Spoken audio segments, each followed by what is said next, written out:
The NABJ, the National Association of Black Journalists, had their convention, a yearly convention.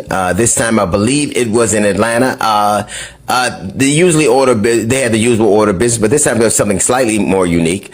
They chose to call out people who've been detrimental to not only the endeavor of broadcasting, but to black people in the endeavor of broadcasting. They called out the FCC, and of course, we've seen all that he has done as a as a strong arm for the president, threatening to pull programming or not allow mergers and the like. We see Barry Weiss for CBS, who not only has turned CBS into basically a little more than state-run a media outlet, but has also gotten rid of a lot of qualified black people. Circle City Broadcasting, someone else accused of the same things that Barry Weiss and Brendan Carr had been. But they saved some of their ire for Stephen A. Smith because of his continued assault on black women and black athletes too. I think I take umbrage with the fact that they didn't mention a lot of black athletes who are also probably on the receiving end of some of Stephen A. Smith diatribe. But the thing that was the most telling to me, they gave him a thumbs down. And is there any doubt we've seen him go after Jasmine Crockett? We've seen him go after Joy Reid. We've seen him go after, Carrie Champion. All right. So let's get into this. So let's take a look at what the NABJ actually said. This is their image 2 of the statement they put out. Stephen A. Smith, sports analyst and political commentator, has established a recurring public pattern of disparaging commentary directed at prominent black women across politics, sports, and media. Such commentary reinforces harmful narratives, undermines the fair and respectful representation of black women in public discourse, and stands in direct conflict with NABJ's longstanding commitment to accurate, responsible, and inclusive portrayals. Yeah, right. These people are liars. So what? We can't critique black people, Shelly? This is what this is all about. He's not critiquing them because he's black, they're black, or that they're women. He's critiquing them because they're idiots. Shelly, your thoughts? Let me tell you, translation, what the NABJ just did or attempted to do to Stephen A. Smith. Just listen real careful. This is what they said. Get your ass back on that plantation. Get your ass back on that plantation. You know better than to think for yourself. Get your ass back on that plantation. That's what they just did. And that's what they just basically said to Stephen A. Smith. That's what they. Yeah, you're right. Nicole. I concur. Thank you, Shelly. Yeah, I concur. What they're saying is you can't think unless we tell you what to think. You can't say it unless we tell you what to say. And you may not ever talk about a black liberal woman. You cannot. You know who says so? The National Association of Black Women Journalists. That's what it should be called. That's what it should be called. I mean, this was their moment. If they were really looking for someone to give a thumbs down award to, it should have been Auntie Roro, right? Because that's actually a journalist. He has a show, fairly popular show on a black network that most of their people have been on. I mean, what about this scandal that he just had with the swollen colon? What about the woman that had to use 3 of her fingers to make him feel real? What about that? That gets a pass, but Stephen A. can't call out somebody for their idiocy or their jackassery. Really?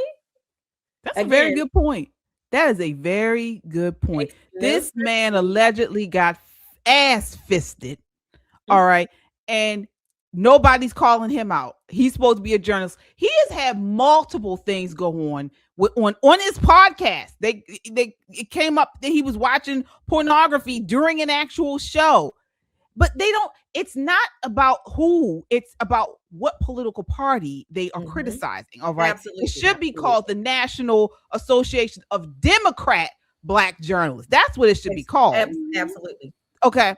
But they have been ragging on Stephen A. Smith all week. Here is Jemele Hill talking about what occurred.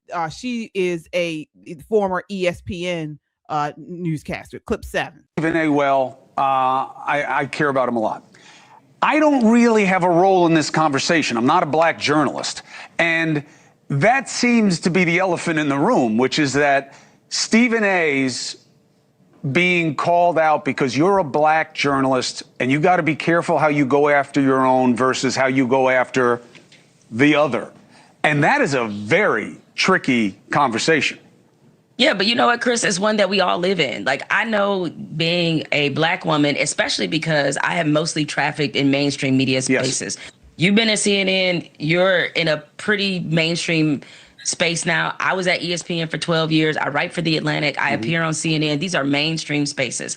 I already have the double consciousness to know there are certain things and certain topics and certain ways I want to go at things. I got to keep it in community, or I got to keep it on my own platform, because I know that there are some criticisms that I have that will be used and weaponized against my own community. And that's the part that I think that people are trying to address with Stephen A. Nobody is saying don't criticize Jasmine Crockett. She's a politician, for crying out loud. You're supposed to criticize her. That is the part of the job. And I think she even understands that. But considering that you had so many people on the right who are attacking her demeanor, her diction, calling her ghetto, oh, crazy Laura Loomer, calling her Shaniqua, don't be the one piling on saying you don't like the way she talks and all. Like, you can't be that dude. Like, I'm sorry, you can't. And especially coming from a black man, they're going to look at you and they're going to say, well, Stephen A. agrees. I now am empowered to say that thing that I can keep in that quiet place. I can say it out loud because Stephen A. said I could. I agree too. I agree as well. What is the issue? This woman needs to do better. Jasmine Crockett needs to do better. She needs to speak better. She needs to look better. She needs to, and I don't agree with her politics. Jemele Hill, I'll go even further. She looked a hot mess right there. A hot mess. She looked like she was between being a house nigger and out on the plantation. I couldn't figure out which way she wanted to be with the fake blonde hair. She wanted to be out of the sun or in the sun. I don't know. But you know what? Basically, what Jemele is saying is interesting that some of the people she named that she claims that are criticizing Jasmine Crockett, they didn't give them any kind of just a sanction or a poo-poo. They went after Stephen A. Smith because basically what they're saying, just by virtue of your skin color, number one, and number two, because you have a penis between your legs, you don't get to poo-poo on a black woman, not the ones that we like, not the ones that we designate. And what is Jasmine Crockett or Jemele Hill, for that matter, what are they doing for any damn community? Okay, certainly not the black community. Tell me what they're doing. I don't know, but bottom line, again, if we want your opinion, we'll give it to you. This is nothing but Orwell, if you will, amongst the Democrat Party, the National Association of Black Journalists. This is mind control, conformity, all these little fancy words, this double consciousness. What double consciousness? Basically, she's saying, oh, if you have black skin, then you always have to kind of live in these two worlds in your mind when you're around white people, and then recognizing that you're still part of a black community. Jemele Hill is carrying the water. Again, Stephen A. Smith, I hope he still comes out even more, because they're not listening to him for his critique, his journalism. They're only looking at his skin color and what comes out of his mouth that they deem that he can or cannot say. Absolutely. And Nicole, you heard her mention some of these people like Laura Loomer. Well, he hasn't had Laura Loomer on his show. The only thing he's had black people on his show. He had Officer Tatum. He had Byron Donalds. The only thing that I can see that's different is they think differently. What are your thoughts? Stephen A. is dabbling in a different kind of truth, but her comments just goes to show that journalism is dead. Wow. Journalism is dead. because the color of your skin should never dictate the tone, the tenor, or the facts of a story.